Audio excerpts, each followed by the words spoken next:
My mother looked me straight in the eyes and said 8 words I will never forget. "It's time you hand the company to Sarah." In that moment, something in me cracked. The company I built from nothing, my late nights, my failures, my breakthroughs, was suddenly being handed to someone who didn't sweat a single hour for it. But before we get to the revenge, let me take you back. About 10 years ago, I was just a broke young man with a stubborn dream and a second-hand laptop. I built a tech startup from my living room, working until the sun rose, eating instant noodles, and coding until my fingers cramped. Over the years, the company grew into something real, something respected, something that made me proud every single day. I had a team that trusted me, clients who believed in me, and a brand that had become my entire identity. And then came Sarah, my younger sister, the golden child. Fresh out of her prestigious business school with perfect grades and the kind of charm that instantly wins any room. My parents adored her, always had. The moment she graduated, they started pushing her into my company, insisting she had the business skills to take it to new heights. I tried to be supportive. I welcomed her in. But slowly, she began acting like the boss. She held meetings without me, made decisions behind my back, and charmed my team in ways I never could. I watched the company I built begin to orbit around her, like I was just some placeholder warming the CEO chair. The final blow came during a family dinner. My parents proudly announced their plan to transition leadership to Sarah because, according to them, I was good at starting things, but she was better at running them. They wanted me to step aside. I remember gripping my fork so hard my hand went numb. My own family, thinking they could just take what I built because they favored her? I didn't argue. I didn't yell.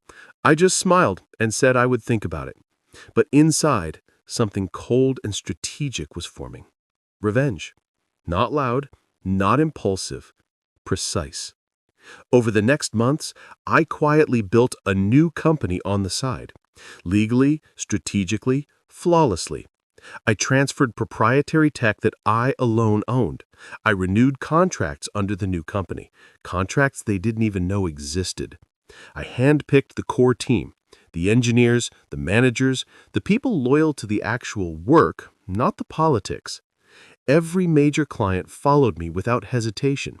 My family was too busy planning their takeover to notice the foundation crumbling underneath them. Then came the day. I walked into the office, calm as ever, and announced my resignation. Sarah smirked at first, thinking she had won, until I said the rest. I told them I was taking the core team, the tech, and the major contracts with me because they were all legally part of my new company. The room fell silent. My mother went pale.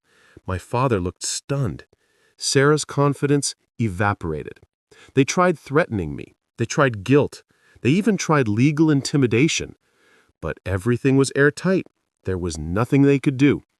Within months, my new company exploded with success, running better than ever, lean, efficient, and free of their interference.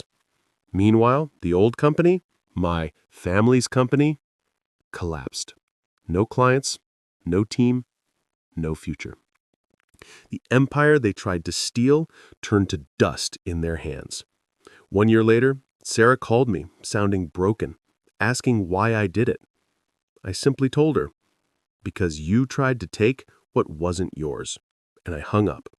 For the first time in my life, I felt free, not just from my family's expectations, but from the belief I needed their approval. Betrayal hurts, especially when it's from family. But sometimes revenge isn't about hurting them.